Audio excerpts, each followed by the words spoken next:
Hi, everyone, and welcome to the CHP podcast. My name is Ariana Scalfo. I'm going to be your semi-host today. I'm actually co-hosting with the guy, Alex Viada. If you don't know who he is, I don't know how you found us, but in general, he wrote The Hybrid Athlete, basically runs the company, and then I am the director. And we are here with Lauren and Mark.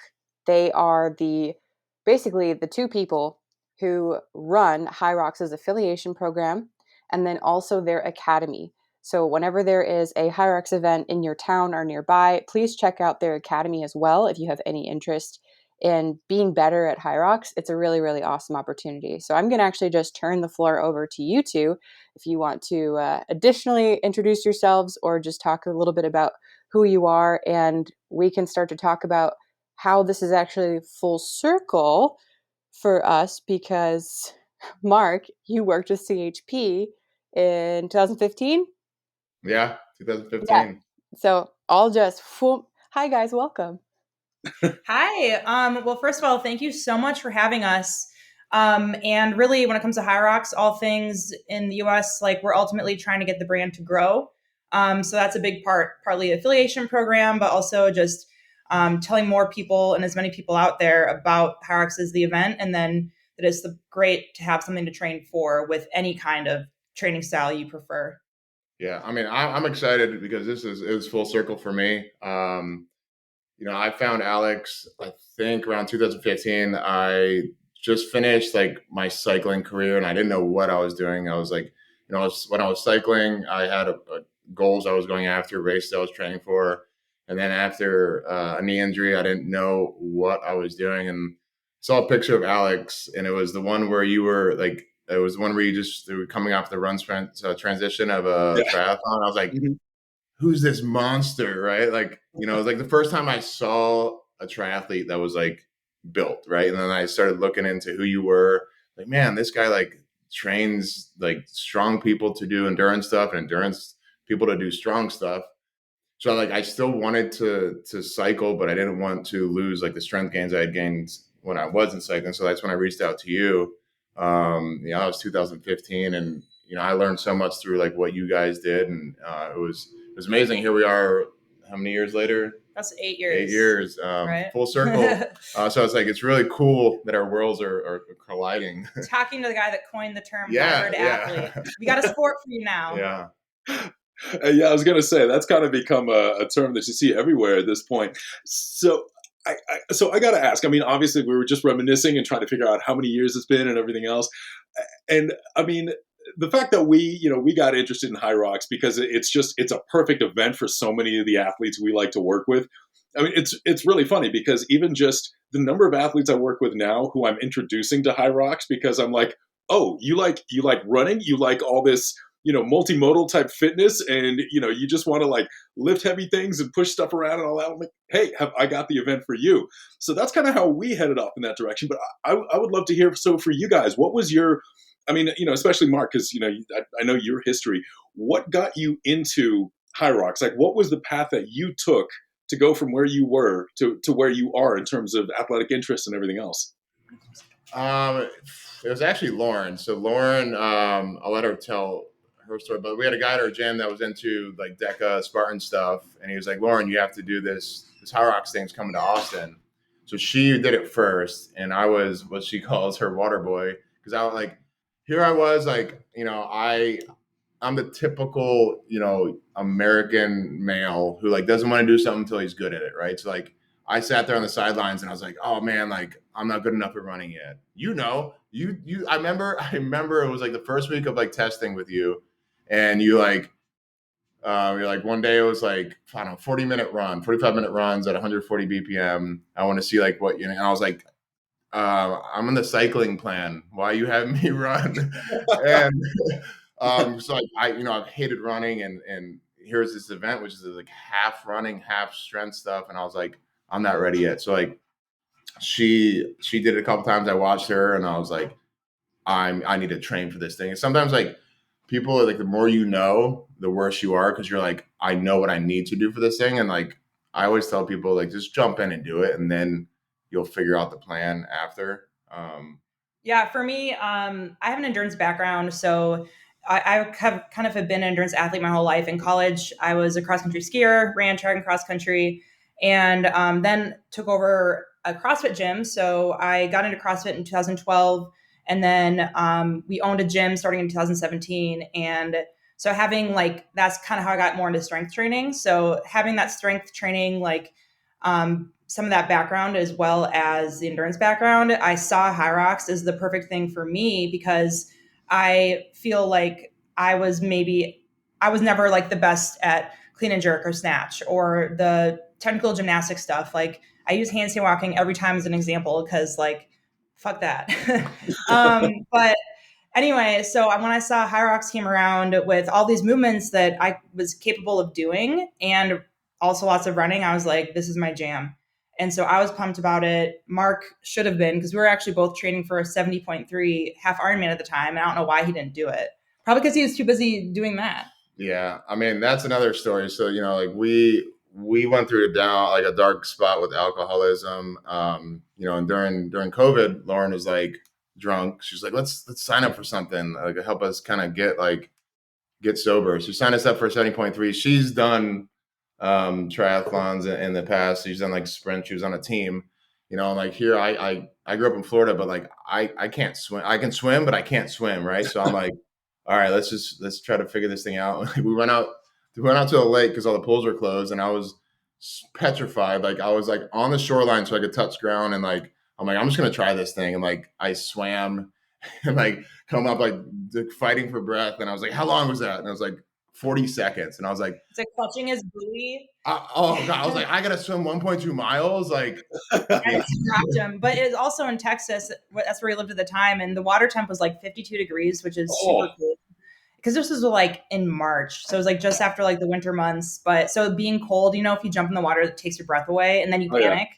It's also happened to him. But yeah, but I mean, finding triathlon, that was great, and it kind of like brought back my love for like training for something. Got back on the bike, and it was like the first time where I could enjoy riding again. But then like we did 270.3s, and then like the Hyrox thing came around, and like the triathlon was like too lonely for me. It was like the 3-4 hour bike rides, and I was just like, I'm lonely. Like I want to hang out with people. I gotta say something really fast that I haven't said to you in a while. But when I met Mark initially, so we met on Bumble, but I still remember him like talking about deadlifting all the time. He's like, "Oh, look at my deadlift videos." He just always showed me his deadlift videos, and I'm like, "Sweet."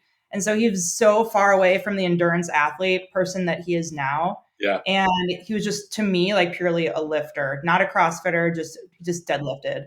And then literally like the first time he came to the gym, he did something. Go ahead and share what that was. It's the Alex special. Yes. Deadlifts and drinks, I was gonna say, tell me that. Yeah, what special? So we actually like did my first CrossFit workout, which was the 3-4-3 hero so it workout. Was the 100 deadlifts, 100 power cleans, 100 shoulder to overhead, and then 43 burpees, which is a hero WOD. Is the firefighters, the 343 firefighters that lost their lives in 9/11. But we met right around the 4th of July, so that's why we did it then. And I specifically made that workout because I knew I could kick his ass in it. And because he was strong, but like he didn't know how to lift a barbell like efficiently. Yeah, I was like reverse curling 185. Yeah, she like did RX plus. Yeah, and then after the workout, so just keep in mind this is like the second day I knew him, and he's like, I saw this really cool video that I need to try real quick, and so he puts 500 pounds on his bar, and he's like, I'm gonna chug a beer and do a 500-pound deadlift for five beers or 5 deadlifts, and so he literally did it, and I was like looking at him, and I like didn't know him that well, and I was like, oh my god, like everyone in the gym's looking like, who is this like weirdo?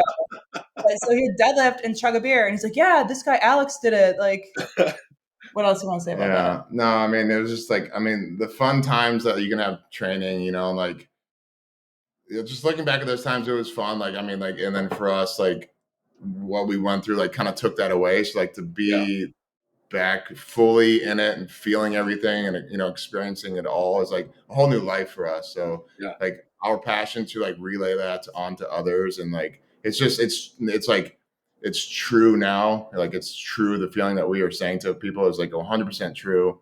You know, and it's just like a whole new life. We really feel like we were like reborn. Well, in case anyone doesn't know, I'm almost 3 years sober. Mark's over 3 years sober, but we had like a 2-year period of like being very deep down in the depths of alcoholism. Like after that, not because of that, but that's a whole other conversation. Damn you. But just so we all are on the same page, like we're sober now, and that's how we refound fitness. But I don't know if we want to get into that at all, but that's another kind of conversation. But yeah. Yeah. I mean, I guess one more thing I will add. So like, and then, so actually when I came back to CHP because I, wanted to do a running thing. And that's when I linked up with Alec. I worked with Alec Blennis, and then like fast forward to 2021, he did his first Hyrox. Mm-hmm. Also, when I was training for the 70.3, I worked with Mike Fessick.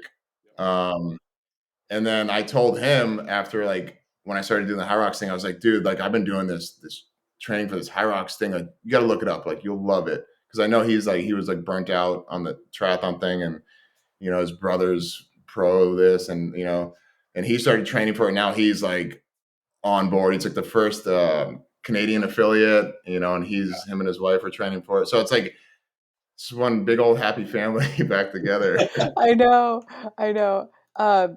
Actually, briefly, I realized we didn't touch on this. For anyone who doesn't know what Hyrox is, can you briefly describe what the event entails, and then we can start to talk about that, and then even just circling back to everything else we mentioned as well. But just for anyone who doesn't know what we're talking about, what is Hyrox?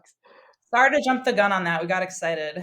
But yeah, okay. So Hyrox is a mass participation fitness race, really. And so what it is always the same. We're all over the world. Right now we have 9 events in this past season in the United States. And then over in Europe, I think they had like 40. And then we had events in Hong Kong, and we're growing globally. So what the race is always the same. So it's 8K, always indoor with the fine print, which I'll get to in a second. Always indoors, 8 movement stations, and then 8 1K runs. It's actually starting with the run. So imagine like a convention center setting, track on the outside and all the movement stations on the inside. And it starts with a 1,000 meter run. Then you go into your first station, which is a 1,000 meter ski. You go back out, do a 1,000 meter run, then 50 meter sled push. Do you want me to go through all the movements? You don't have to. You could just be like, okay. You can Google it. But push, pull, lunges, burpee, broad jumps, wall balls, kind of all functional, very functional movements. And the idea is that it's not technical, low barrier to entry, and that you don't need to have skill necessarily to be able to push weight. And so the idea is mass participation, fitness race for everybody. And what I think is the coolest thing about it is that, like, yeah, you do have elite athletes, but you also have the people that might be taking 4 hours to finish, and it's a huge accomplishment for them. And to see them, who maybe they've never done any kind of race, any kind of competition, to be able to get out there and complete it, like that's what this is all about, really. You can add something. Yeah, it's a really cool concept. The guy who started it is from Germany, and he comes from a triathlon background. He was big in setting up the multi-stage triathlons that are going on now. ITU.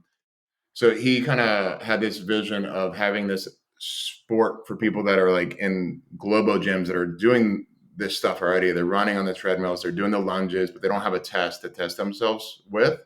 And like all these people are like just burning out, or they're getting bored, or they're finding a Spartan race or a 5K or CHP, right? Like that's like, I think you find a lot of those people are like, man, I freaking work out all the time, but like, for what? To look. What do I do with it? Yeah, right.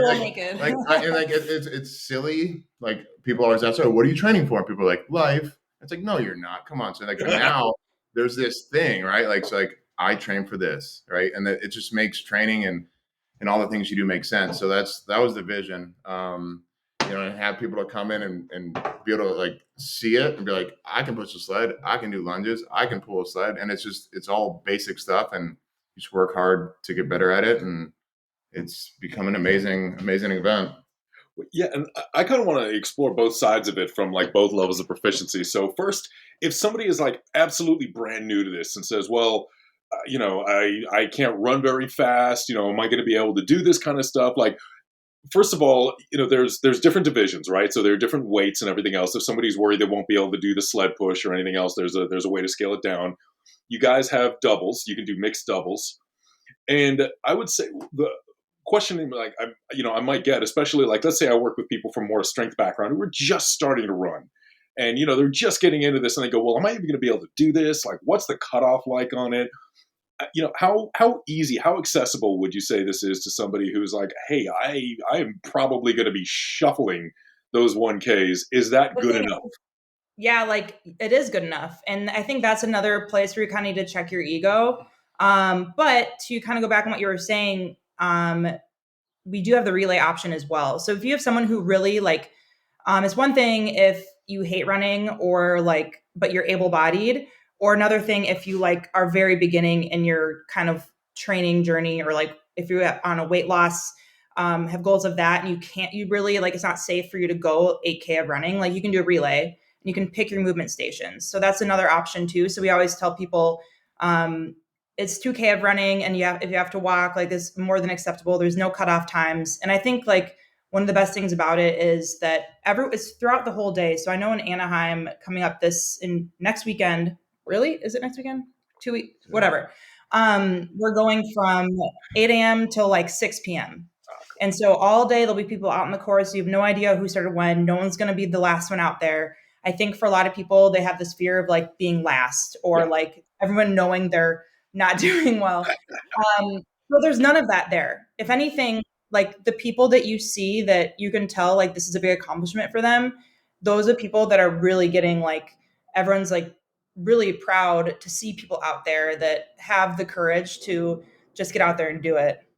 Yeah, that's what's inspiring to me is the people that know they don't think they can do it and they get through it. Like that's the objective, is to finish the thing, and whatever you want your journey to be. If you want it to be, like 4 hours long, like go and you try to do the individual yourself, right? Like, and fight that fight, right? That's why people like that sign up for a marathon, like with no training, like that's the goal they want. They want to like, hey, in 12 weeks, I want to go from couch to marathon because that's the badge I want. Right.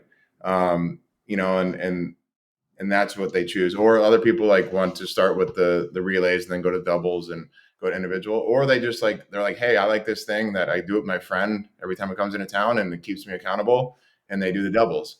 But I always tell a story because like there's always something in each race that like puts me in tears, because like not the elite people but the regular people. There's this girl, it was the first race I did, In which Dallas. is in Dallas, which is at 8:30, and we raced, we hung out, we did the relays, and it's coming to the end of the day, and like everybody's crowded around the wall ball area section and cheering on this one girl, and she's sitting down on the bucket doing a wall ball, sitting down on the bucket doing a wall ball, and she gets up, finally crosses the finish line. It's 4 hours, and like she broke down. I actually like wrote a post about her, like how moved I was.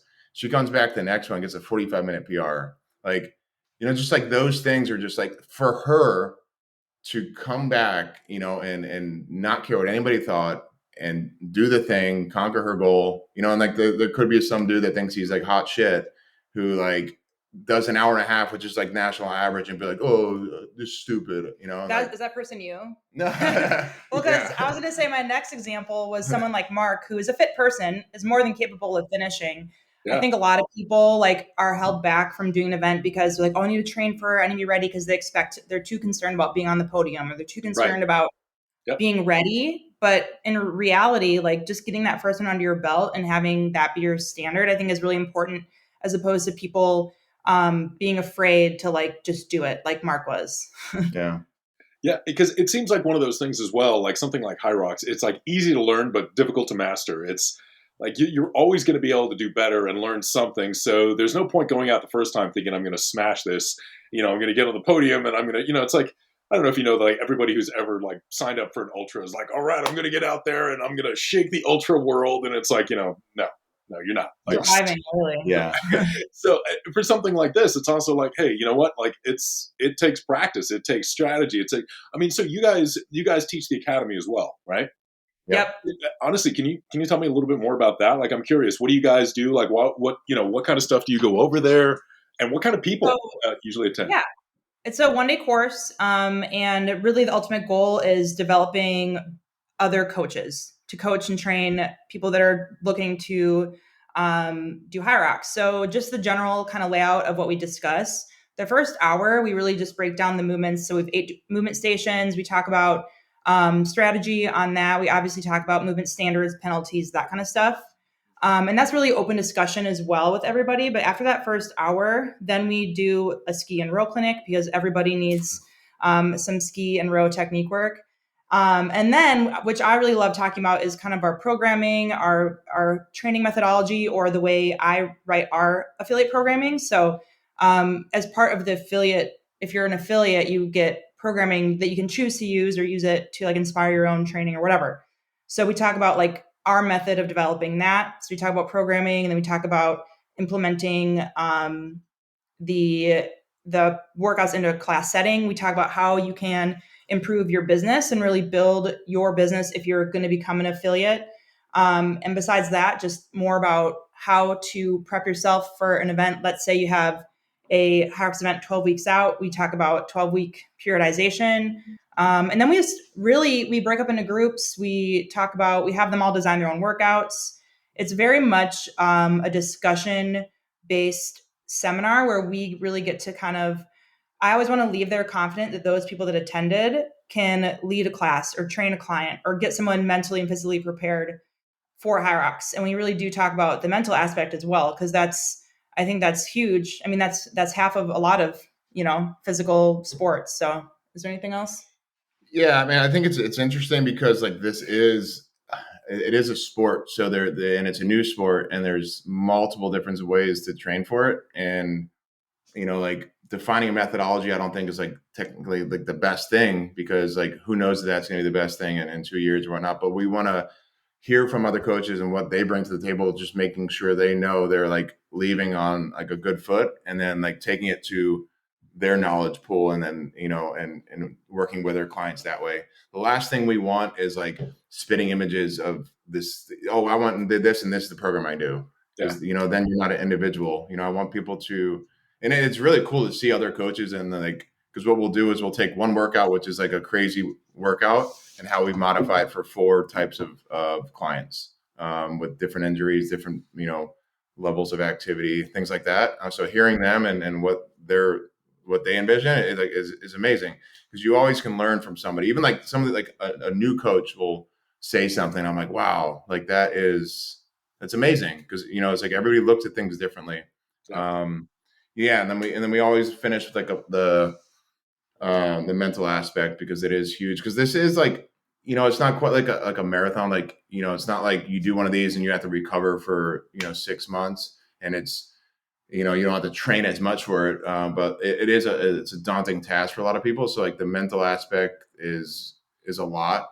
So we just want to make sure people don't ruin this cool thing by like just having doing it for the wrong reasons, because we can get into that. Like people just come into it for the fun, and it kind of like lit the fire under them again to train, and then like 6 months later, they're like, oh man, I'm an elite athlete, and it's like, dude, and they hate themselves because they're training like 30 hours a week. It's like, slow down. And I think so many people too struggle to like believe in themselves. And I think that's a big part of the mental training, like remembering why you're doing it, like remember your why, and then just be grateful that you can, because I think those are 2 things we really like to talk about, because everyone out here is doing the same race as you and fighting the same fight, but we all have different lives, different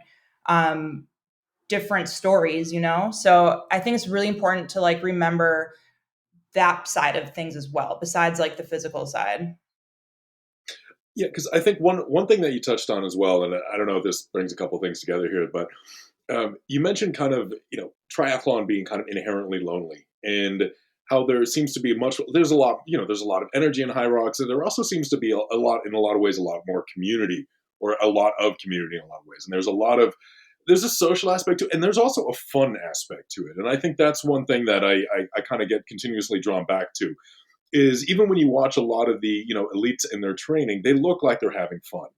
And it seems to be that that's kind of like encouraged, or it seems to be kind of part of the vibe, more or less. For And sure. is that something that you guys like work to cultivate, or does it just seem to be the kind of people that you attract to the sport? Or, I think it's the people we attract, because it's freaking insane. So like we had the European Championships, and a few of the American athletes went over there, and like they were posting pictures of them like pre-race training together, like their competition, but like they're training together, and like, they're just friends, what I mean? So it's like, I think it's like just the type of people coming from all different types of backgrounds, like to do this one thing. It is just like, it's like fresh and new, which is it's exciting. It's such a, like, the community just lifts each other up. And I was just thinking, like, Chris Roglovsky, she'll volunteer, like she'll sign up to volunteer for before or after her race. And it's like, that's the type of people that we have.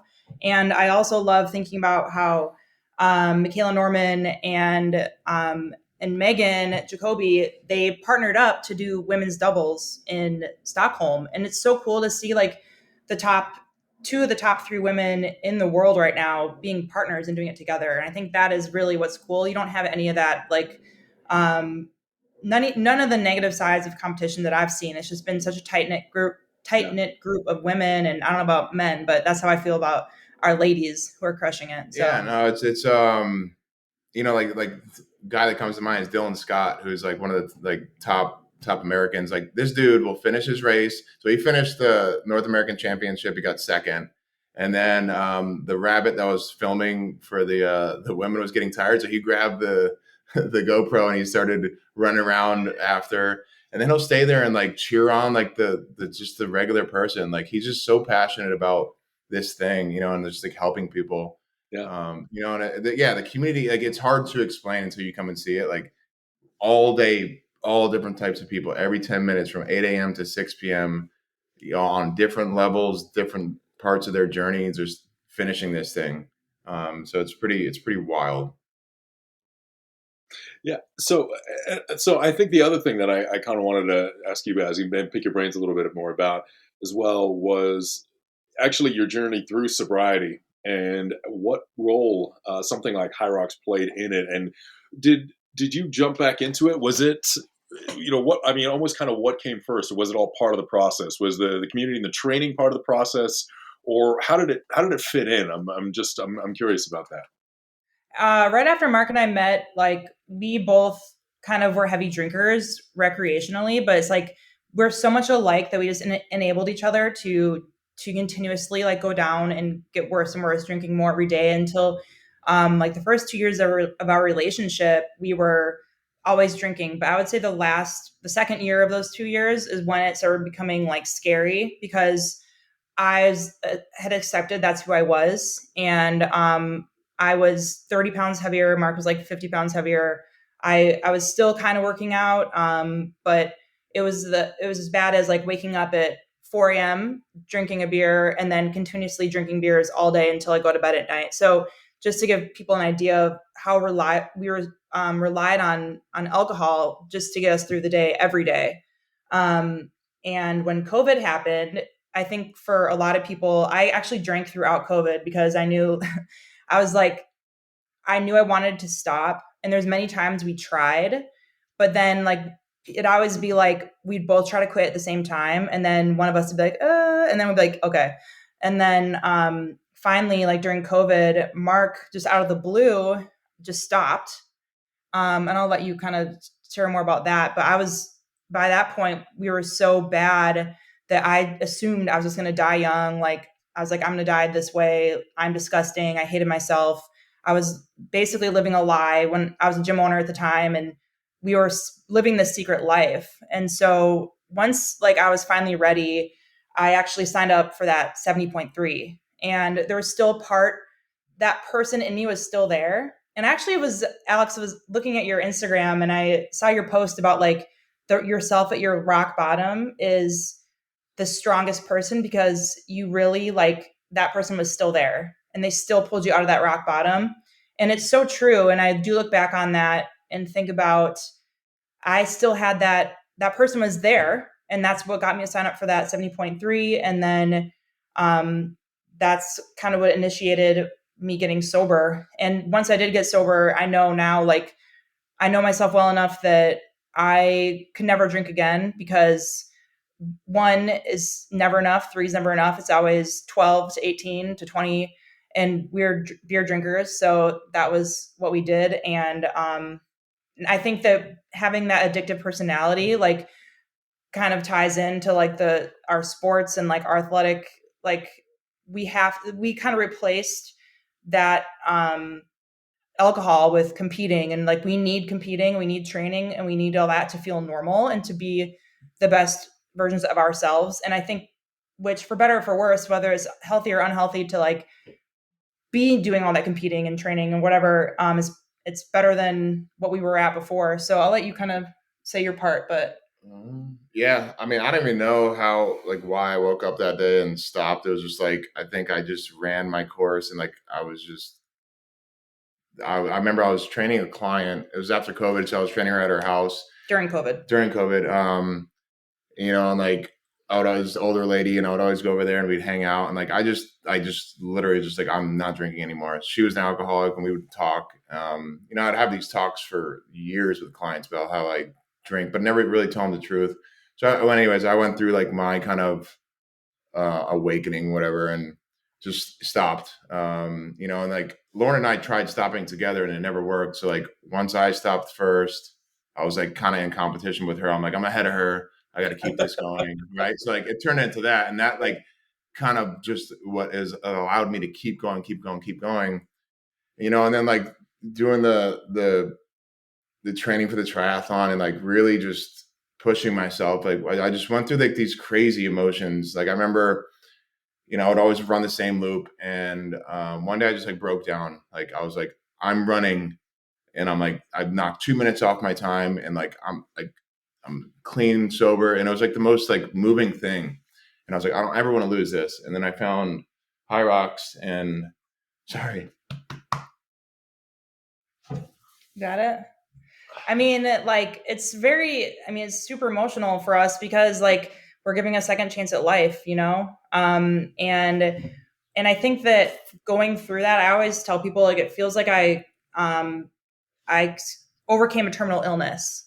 And so I look at things with that mindset now. And that's why I tell people, like, remember why you're doing this, and remember, like, be grateful that you can, because like we're out here doing this. And that's kind of what keeps us, that's why we're so passionate.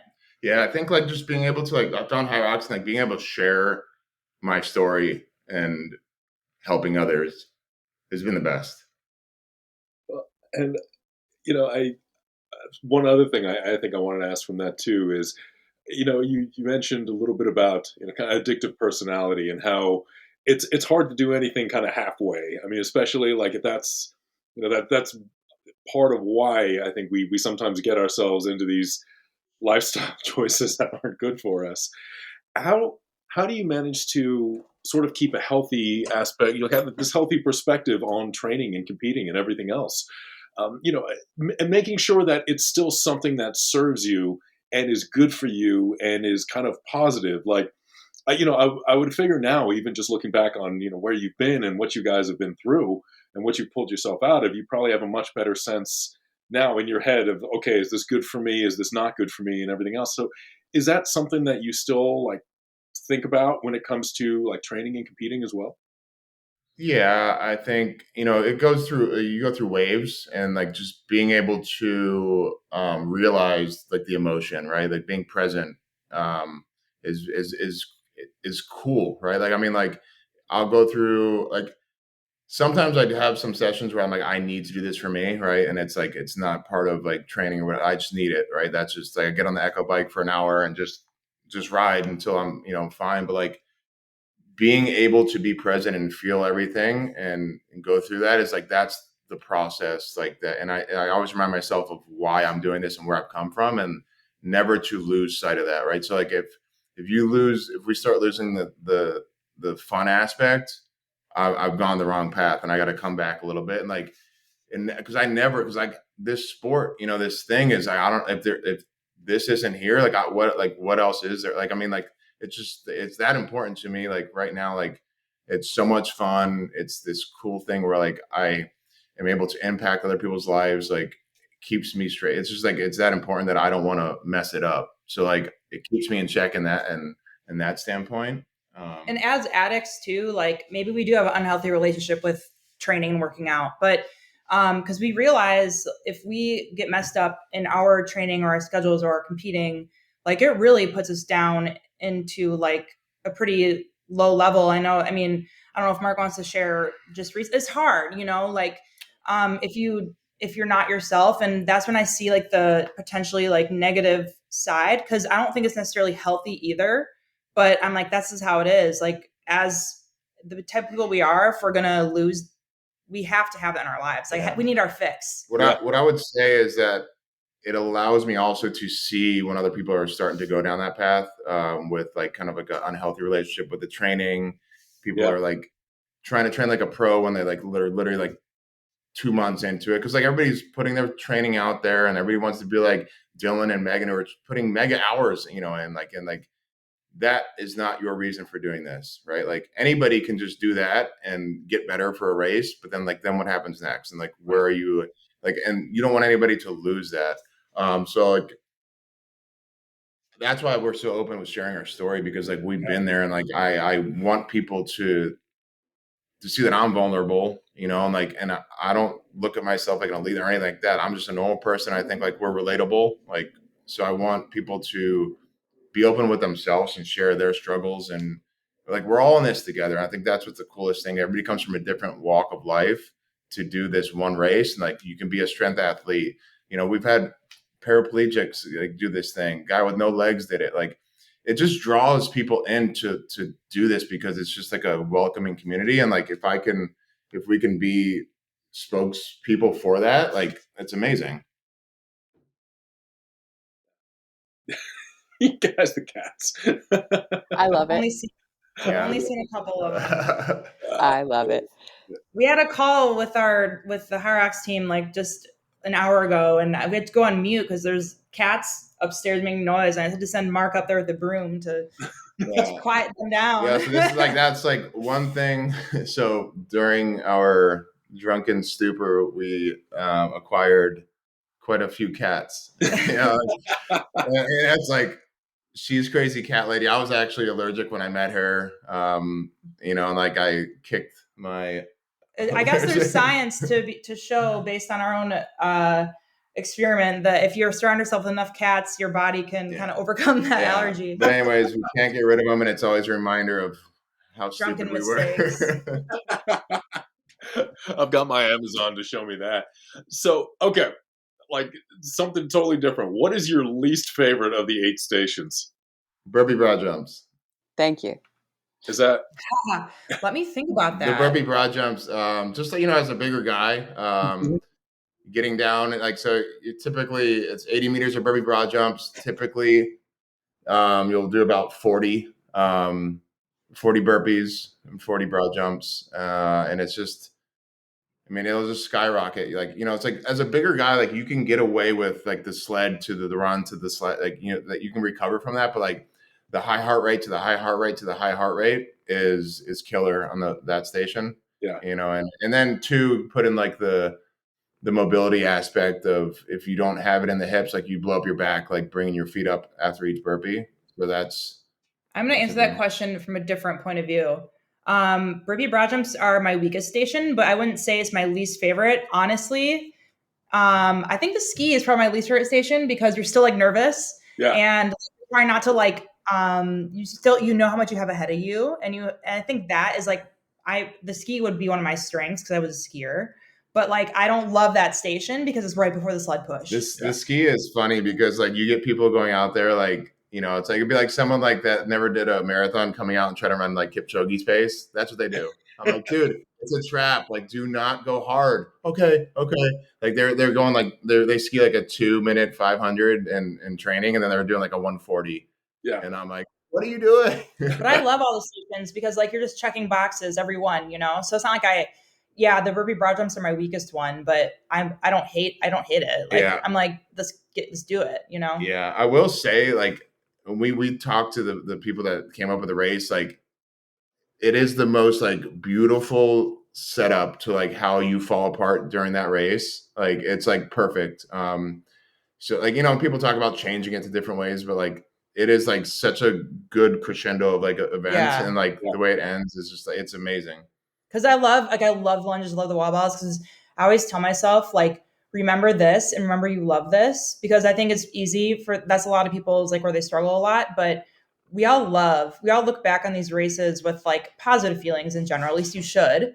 And so on the lunges, I'm like, remember this feeling, like this is it, like you remember that you love this shit, and that's kind of like why, like that's how I work with my mindset, at least. Yeah, I mean, the race is, I tell everybody, I relate it to life. Like, it is, you think you have life figured out, and I'm ready for this. I'm gonna get the promotion. I'm gonna get this girl, this guy, whatever. Like, and then you go to it, and like you get slapped in the face. Like, that's how the race is. Like, you will do a 12-week training plan, and you're like, I sucked at running before.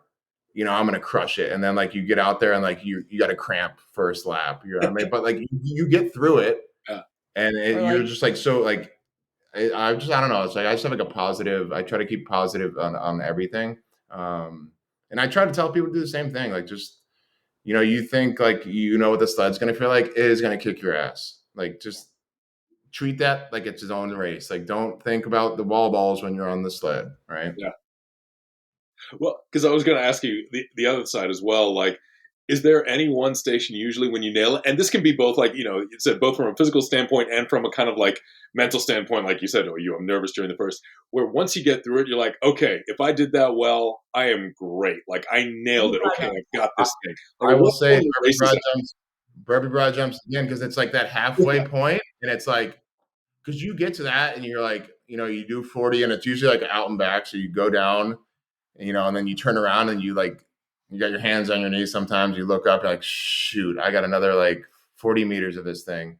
Yeah. So I mean, like there's like a minute, 2 minutes, like just that can go very quickly. So like, you're around like, low twos if it's like a real good day for me, right? And like other days it could be like 3, 4. So it's like, you're talking about time, right? Yeah, on that station.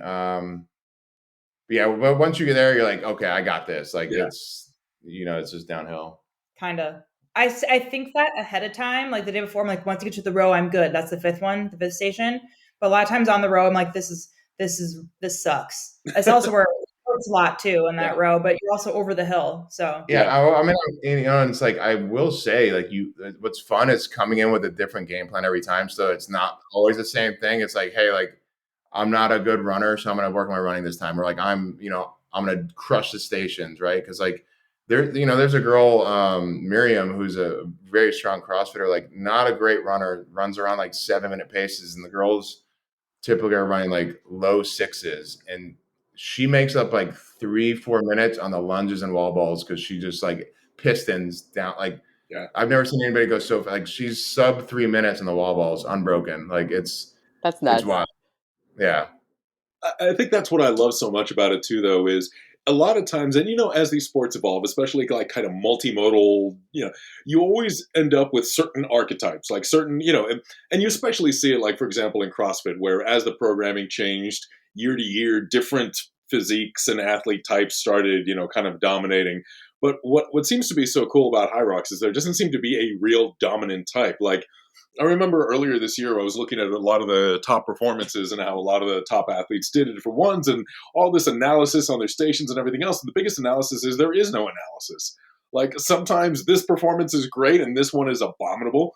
And, another athlete always does terribly here and does really well. And still these two athletes are neck and neck. So I think it's just such an interesting way to, kind of just say, like, don't have expectations about how this is going to go. Lean into what you're good at, work on what you're bad at, and you still have the potential to surprise yourself with how well you do. Yeah, and it's with like the hybrid, aspect of it, and it's like it's not as simple as like, hey, this guy's an amazing runner, he's going to be great at this thing, because we got guys that have been like sub 4 minute milers that come out, and you're like, well, fuck, they're going to smoke me, right? And then like you put him on a sled, and then he's running like an 8. So it's like it's kind of like that unknown thing, and it's like you don't know if you'll be good at compromise running.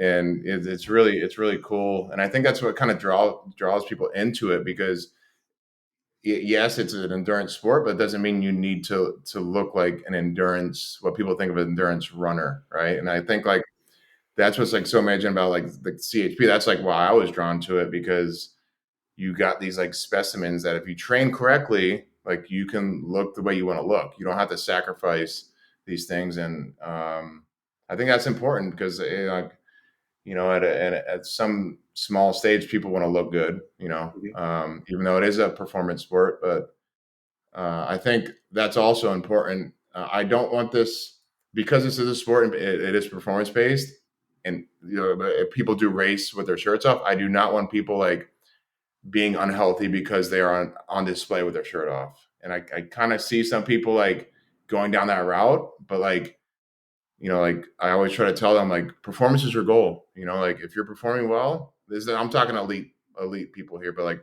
if you look, like 5 pounds, 10 pounds heavier, but you're crushing it, like you're doing it. Yeah. Yeah. Yeah. That was the one thing that drew me to Hyrox and made me kind of like somewhat obsessed with it when I was researching it to do it, was the variety of athletes that are competing in it. Like all their backgrounds are different. Everyone's coming from a different place. There's no one body type. There's no one body weight. There's no, I can't say that there's a type. I really I can't. agree, and I love that too. Whereas Like, I like love CrossFit, that. the average woman is, I don't know, 5'6" and 140 or 145 pounds or Mhm. whatever. Yep. Maybe shorter than Yeah, that. and I don't know. it's a shame, because like you got people that are like, oh, I can't be good at CrossFit because I'm not 5'9", Because I'm tall. 185 as a guy, and it's like, and then they're, oh, it's a rowing wall ball workout. Like here comes the height comments. It's like, so it's exciting, and I think like for me at least, not a runner. I didn't even start running really until like COVID. I did like the one thing with Alec, but it was like 8 weeks, and then I was like never again. But like the unknown of like, I don't know what my potential is as a runner. So it's like it's really exciting. And I don't know what is going on in the world, but like everybody's gravitating towards running right now. Like, I got a lot of powerlifters, Mark It's Bell, like trendy.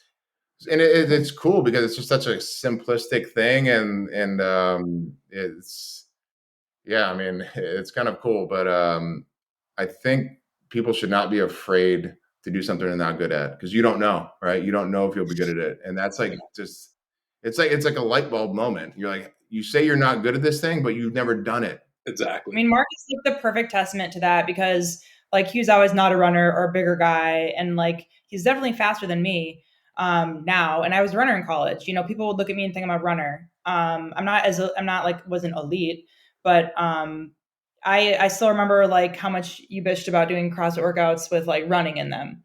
This was like a Yeah, while I was ago. like, give me the bike. Yeah. Yeah. So I think he's a perfect example, because people look at me and like, oh, well, you've ran your whole life. You ran in high school and college. Like you're good at running, but like he never was like that. And besides that, another thing I want to mention, I think that it's really exciting times for Hyrox because it is so new. We have a lot of elite people out there, but we haven't even like, there's so many others that haven't found it yet that need to find it. Yeah. And like, who knows? Cause like Megan came out of, no one knew Megan Jacoby until this year. And I'm like, holy, like, having an amazing sub 17 5K runner who can also bench 205. Like there's other people out there and they don't even know it yet. And so I Yeah. can't wait to see what happens in the next few years, because this is like CrossFit in 2009, Yeah. like, so it's just those, it's going to become even more elite, and you're going to see some really amazing athletes out there. Yeah, I mean, that's another thing that like I don't think we mentioned, that the elites are racing with everybody. Like, so you're out there with these guys, and it's like no other sport can you do that. Like, Yeah. you can't like, it's not like you go like Tour de France, like you get to ride next to Lance Armstrong, right? Like, it's like this is so cool, and you get to see like what their splits are, what their paces are, and and do the same exact thing. So it's a really cool way to compare yourself without like comparing yourself. And it's cool because you are on the course at the same time and they're running right by you. For most people. So being able to literally be out there, and then the elites are just there on the same course, dodging the same people, going in and around the crowds. This is just excluding like when they have the world setup or the national setup, when they do like the grid or whatever. But I think that's one of the coolest things, when it really makes us all feel like equal in that way. Yeah. I think too, it's really inspiring to see, as you're out there doing something new that you didn't have any context for, to see the context of potential opening up in front of you, and then also where you stand opening up around you and being like, oh, I could improve. Oh, there's maybe years of training between me and that elite person running away from me, but maybe I want to put that time in. Maybe I want to get 2 steps closer. Maybe I think it's like you were saying, Mark, like it can be really lonely training. And we talked about this in our conversation, especially when you're hybrid. There's not really a sport where you get to surround yourself with other people performing like just a straight up work capacity test.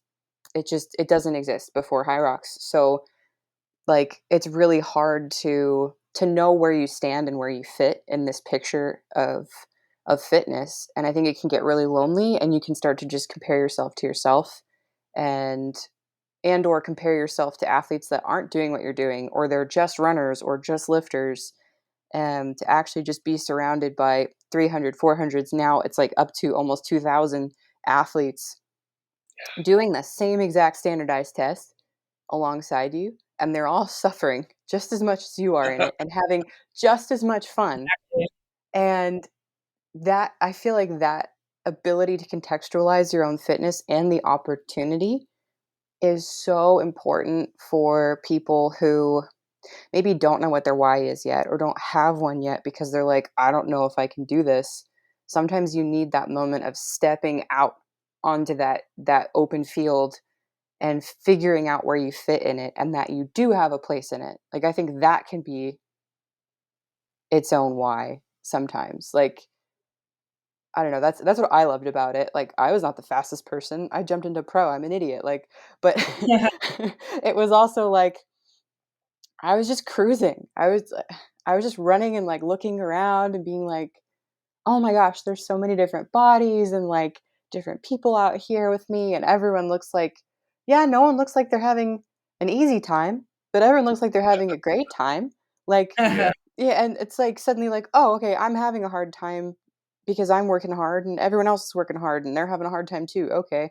I don't suck. This is just normal." And having that moment when you're used to training alone, I don't know, to me is like it's so important. And that's why I think community becomes so important, because you can make this a you versus you to the point where it becomes detrimental. Exactly. Yeah. Yeah, I you mean, can get lost in it. right. And that's like, I mean, just getting out there and doing it is so important, and like what you said about looking around and seeing people. Like we were in Schaumburg, and it was our first race since Worlds. Yeah. First race since Worlds. Training was whatever.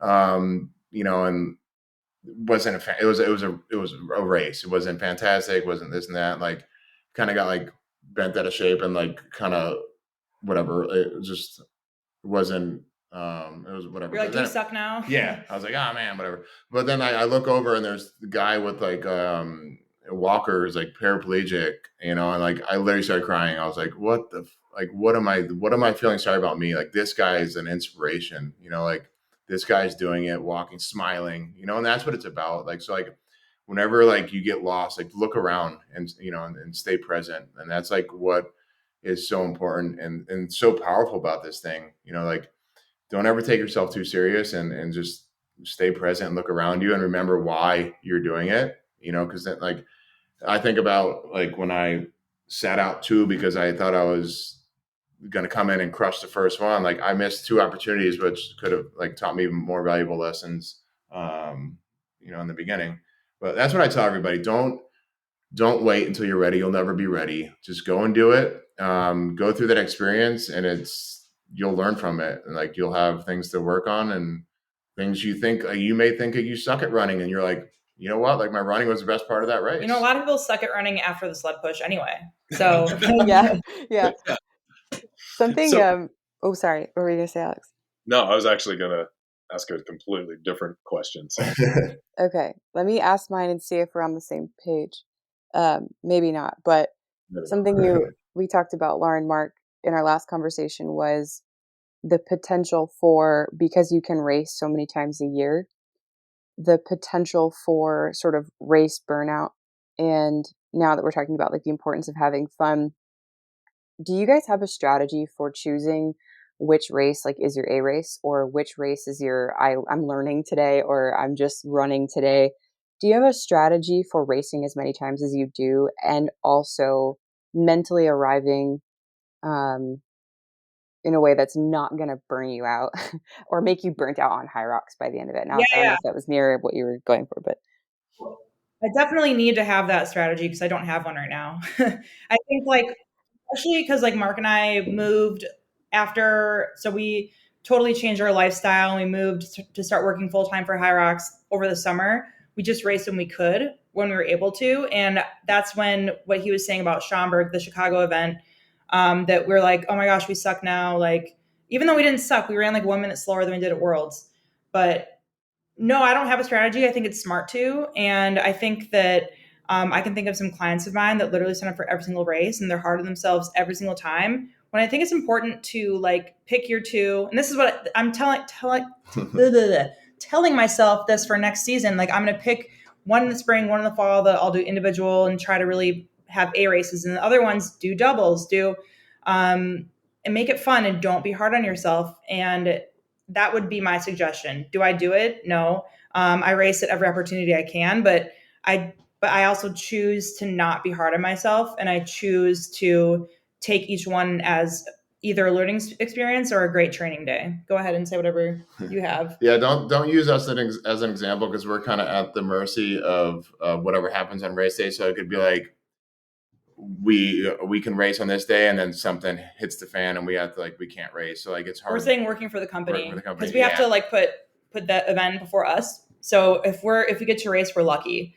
So that's kind of but it is important because right now with this being a new sport, and they're the races are in fun locations, people sign up for them. It's addicting, and they just do them all, and they have the mindset of the more I do, the better I'll get, and that works until it doesn't work. So it's you can go and do sims every other day and get better within the first year, but you're not going to improve after that. So it's you really got to pick each individual aspect of the race and prove that individually, then put it back together. And that's when the magic starts happening. And that's what's happening. I think people are starting to realize, where instead of I'm going through the race and I get to the wall balls and I'll just get through them. They don't know how they're going to feel. They're breaking down the wall ball form. They're breaking down burpee broad jumps. What's the most efficient for them? Running is do I come out at threshold pace, or do I hold back and run 10 seconds slower than that? What does that do to everything? And it's really breaking it down. But when all that thought goes into an effort, that needs to be a separate race. You can't be thinking that way for every race. Otherwise you will burn out. And you're not always in a PR. So I think then that's important. Is people look at because you'll get every split, and it's great data, but at the same time it's not, because you'll say let's say you think of the ski and you do the ski, and then you're oh man, I was 100th on this time, and then I got whatever 400th on this. Talking about places. So when you get the breakdown of your splits, you also see what place you were at that station. So you could be oh my gosh, I was the worst at the ski erg, or getting too caught up in the details. Yeah, and then that 300 spot differences could be 1 second, because everybody gets up. So don't get caught up in that. Look at the big picture, and concentrate on one thing or two things per race. Don't think you're going to PR the entire race. Have let's say your B race, I'm going to work on this one station, right? And this one, if you want to do all these races, work on this thing on the next one. And then have your A race, or you put it all together, and that's where I think you can continue to build over and over and over, and not ruin this thing for yourself. My other suggestion would be, don't worry about your the people around you and what their finishing times are. Because I think too many people get caught up like, oh, so and so beat me, or like, or oh, last year we were world champions. This year, like we're fifth. It's like people are going to get better, and it's important not to like that take the fun out of it or take out the reason why you're doing this. Yeah, and I mean, and don't like, I mean, the times you get times, but like even though these are standardized races, there are slight differences the way the thing is set up. So like if your goal is to run whatever, like a elite athlete to run 60 minutes and you miss it and you like just are so hard on yourself, like you don't know, like you got to look at the bigger thing, like how did you feel, things like that. If you have any other data, look at that. But like the courses change from venue to venue, so you can't compare that. You can't look at someone like in Sweden and be like they ran a 50 knot. It's like, so don't compare yourself to other people's times. Yeah, I was gonna say, because also just to touch back on one thing you mentioned, Lauren, is that you don't necessarily have an A, B, or C race, but I think being able to on the spot say, hey, I'm feeling really good, I'm going to kind of go for it here, or also be like, you know what, my plan fell apart, but you know what, since technically this is an A race, but that's okay because I'm still going to get what I want to out of this because I'm still committed to learning something from this experience. Yeah, So exactly.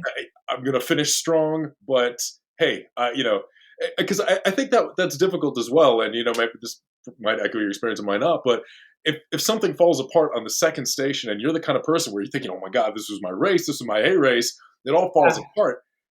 That can be crushing if you're not prepared to turn around and say, okay, wasn't my race, I'm still going to finish it out. Like, I mean, it sounds like that's a little bit more of like your perspective. And I'd say that probably takes a little bit longer for some people to get to because it's a good place to be. And like, that's where the mental training comes into play. And I think that even in training, like you have to work on that mentality and your mindset. And for me, at least, you cannot let those negative thoughts enter your mind. And that takes practice and training alone, or in itself, because once that happens, you're just going downhill from there. And I think I take that away mostly from like my college experience, like skiing and stuff, and knowing I like wasn't having the best race, I would just get crushed, like mentally, physically, and like give up. Yeah. But you never want people to be like, oh, it's not my race. This is my last chance to qualify for this. Yeah. And it's going to make you're going to hurt no matter what. It'll make you hurt that much more if you are negative. Yeah. Yeah, it's very hard. It's easier said than done because it's very hard to be in that place and continue, but you don't know, right? I mean, like, because if I listened to myself and said like, oh, like I'm going to be a drunk forever, like I'll be a drunk forever. Like, so you have to change that mindset. Like I actually did like the 70.3 I did. I remember like, I was like, first one I did, I had a cramp and I walked a little bit and I'm like, I'm going to run the whole run and everything's going to come together, and I cramped and I was like, I will not walk. And I did walk and I was like, my race is over. And I remember Lauren coming around in her run and she like said something to me and I like kept running. Cause like in my head, I was like, my perfect race is gone. I was remembering that exact moment. Yeah. And I was like, Mark's like shaking his head. As soon as you shake your head, like, and you're like that's putting you down in that hole. Yeah. So in my head, I'm like, there goes my race. Like I'm losing so much time.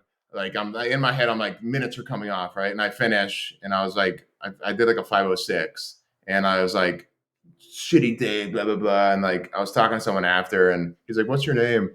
And I told him, and he's like, you finished 6th in your age group. And I was like, huh. Like, so like, you never know. Yeah. You need to just like, and that's what's crazy about like Hyrox race is like, you may think you're having a terrible race, but like you come back to life. So like, you need to just keep going because you never know like how you respond. You may have a terrible sled, but then all of a sudden, like you are like on the rower and like you're pulling like 4 seconds per 500 faster. You're like, what the hell? And don't you dare shake your head. Yeah. Because you see those people out there, you make eye contact, they shake their head. That's when they've given up, Yeah. So don't even shake your head to yourself.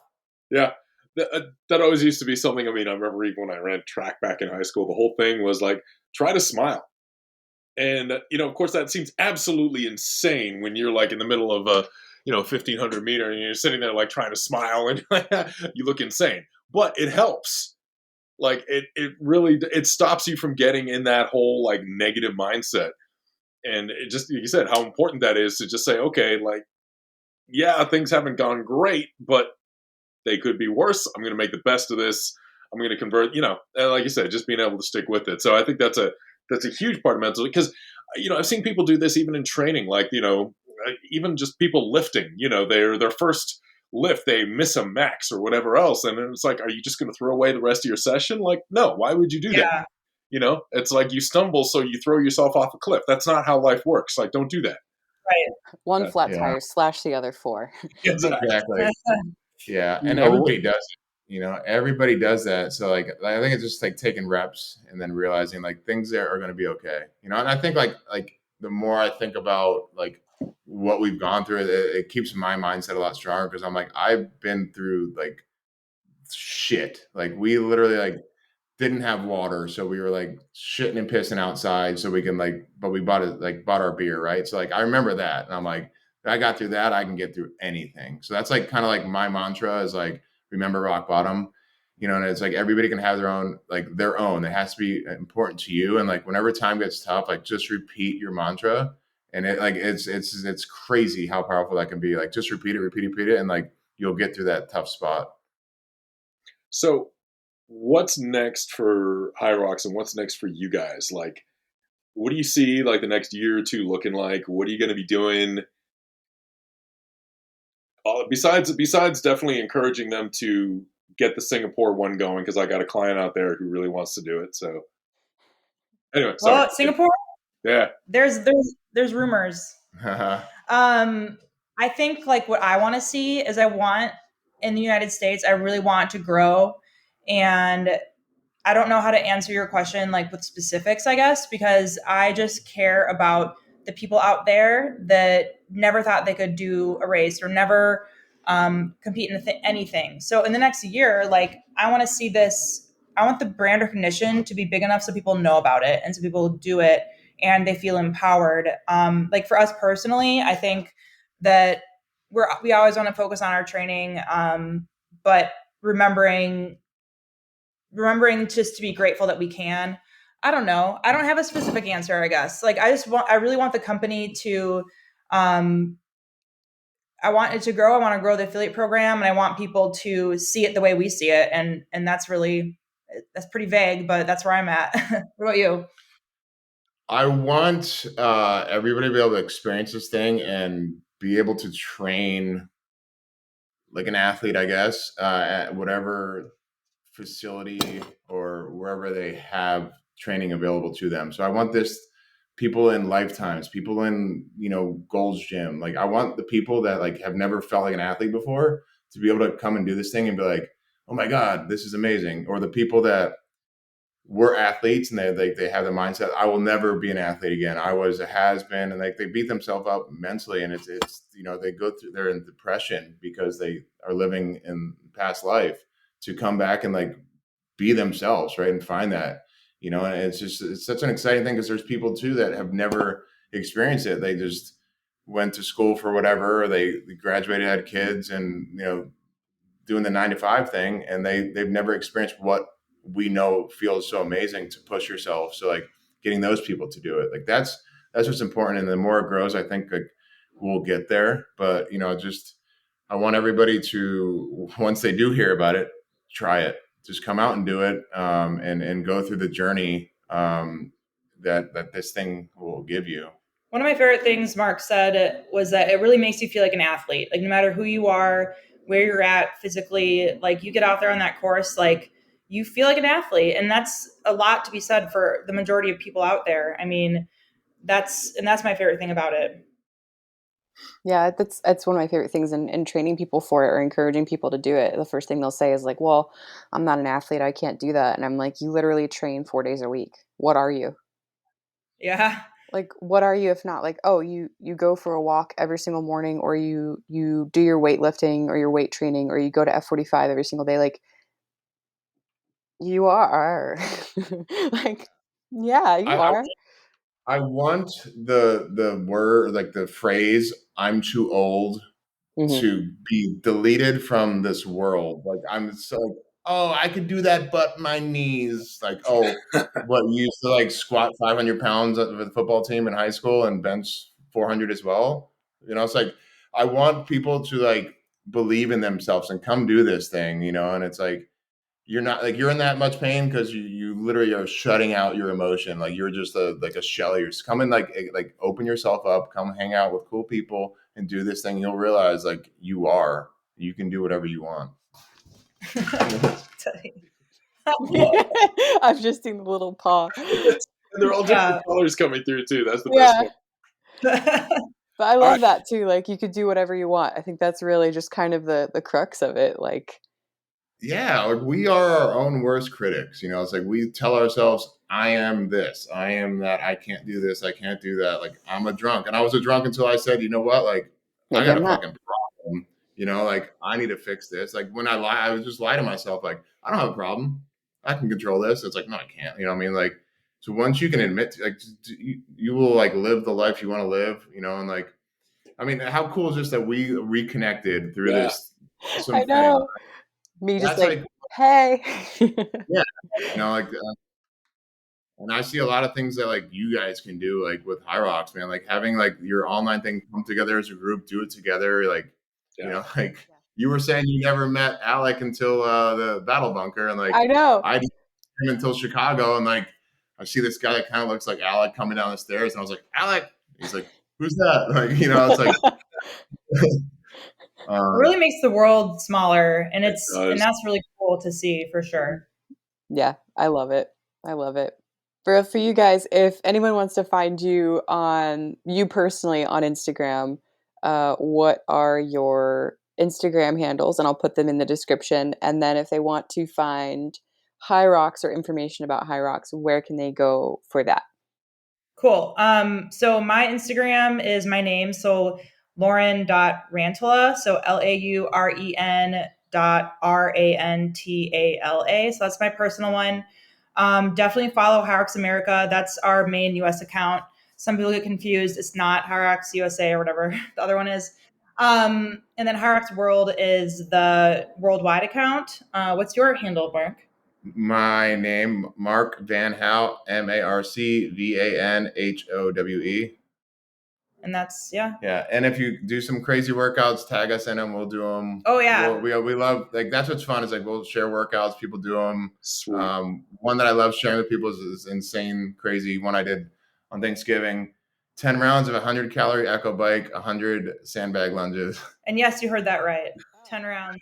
Oh, that's actually like the longest one I ever did was on my 37th birthday. Was 37 rounds, 37 calorie bike, 37 sandbag lunges. It was like 2 hours, 14 minutes. That sounds awful. I mean, cool, but awful. I didn't do it. Yeah. All right. Last random question. What is like one hobby or passion that you have that you never get the chance to talk about? And we don't have the time to talk about it now, but something where you were like, man, I never get to talk about that. It's something I'm really into and nerd out on, and nobody knows, or you don't get the chance. This is gonna be like kind of embarrassing because I've asked myself this question too. Like, what am I besides like liking to work out? And what am I passionate about? And it's definitely like animal rescue, cats, like dogs, all that stuff, which obviously you can see if you came to our house ever. So I think like if I had no fitness, like my passion would be fostering cats, all that stuff. And then I don't know, Harry Potter. What about you? Well, I got like a fitness side of things, like something that I like to geek out on is like biomechanics and breathing and freaking pelvis, and like I like asking people like, let me tell you about your pelvis. But like other than that, I think like music. I love like I like very like good singing, girly type, like there's good vocals. Like I'll listen to some weird stuff like when I'm working out. He watches The Voice. I like The Voice. Like I mean, when he's like working out, it's really weird. Yeah, I like The Voice, American Idol. I'm just like I love just like being like moved by music. Like that's just something that like is. I like music too, but it's powerful. More. Music is powerful. She likes cats. She's honestly animals and music. Like I'm on board with that. Yeah, I was awesome. Like if I had nothing else and I'm old and can't walk, like if I have my cats, I just really sound psycho right now, but that's it. Crazy I guess cat it's lady. the truth. I We murders. relocated our goats yesterday, so like not just to a different place in our yard, but like we literally have 5 goats. Our, 5 goats. our CrossFit gym was called CrossFit Cabros, is Spanish for goats, because there's a goat farm as you pulled in, like 11 acres of goats. That's so cute. I don't know They're if you very loud, but heard the Q&As in the last couple of weeks, but there's usually a baby goat screaming in the background the entire time. Oh my that's gosh. Pancake. Yeah, that's Yeah. Pancake. Oh my gosh. I used to have a hamster named Pancake. Yeah, we have 2 babies, Pancake and Waffle. That's So Oh my God. okay, should we tell that story really fast? So like we have the goats at our old gym, and this lady lives in a trailer like with 70 goats, and then one was pregnant. So this was in like 2018, and in Texas, I think it was like 24 degrees was the low. So she had all these newborn baby goats that like she didn't think would be safe overnight. She like didn't have electricity or something. So we actually brought them to the gym, and they stayed in our gym for a couple days along with the goat lady, and they like slept in the office. So we had baby goats in there, and hey, it was just probably still in that office right now. Yeah. But she's like, let me gift you 2 goats as a thank you. And we're like, that's great. But we cannot take any more animals, but they're still ours. Yeah. Yeah. Named it after me. So, Yeah, there's a baby goat named Mark. yeah. Hey, that's that's awesome. There is no higher honor. So we were like visiting her, and like she was showing us all these like newborn baby goats, and I was like, what about this one? She's like, what one? And like one had just been born. She's like, I'm gonna name this one after you. Oh my God. Well, there you go. See, we're none of us are even that weird. We literally all have goat stories. I'd like to have Oh, I goats love in that. Oh my gosh, I love it. I don't know. I don't have any other questions. Alex, are you good? No, seriously, we take a lot of your time. I really, really appreciate it. It's been so cool hearing what you guys have been up to. I love all the perspective on competing, on just getting out there.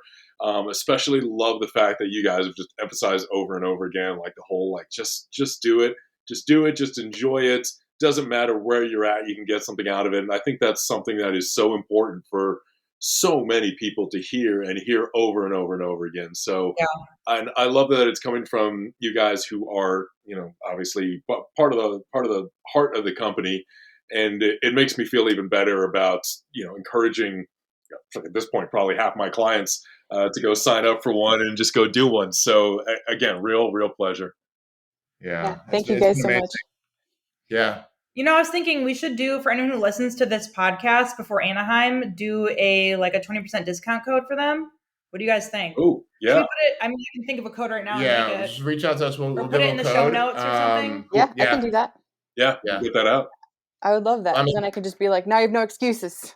Yeah. Yeah, I will say, with it being so close, like anybody can do the relay. So that's a very good option to come do the relays. Anybody can, walk, run 1K and choose an event, and like just to be around and experience it, like come to the relay. Yeah. And I do love that option. Too, so. Yeah. Yeah. Running in circles. All right. Yep. All right. Awesome. Well, we'll see you guys soon. All right. We'll see you then. Time. Yeah. All right. Thank Thank you. We appreciate it. Marc and Lauren, you guys are awesome. You too. We love you.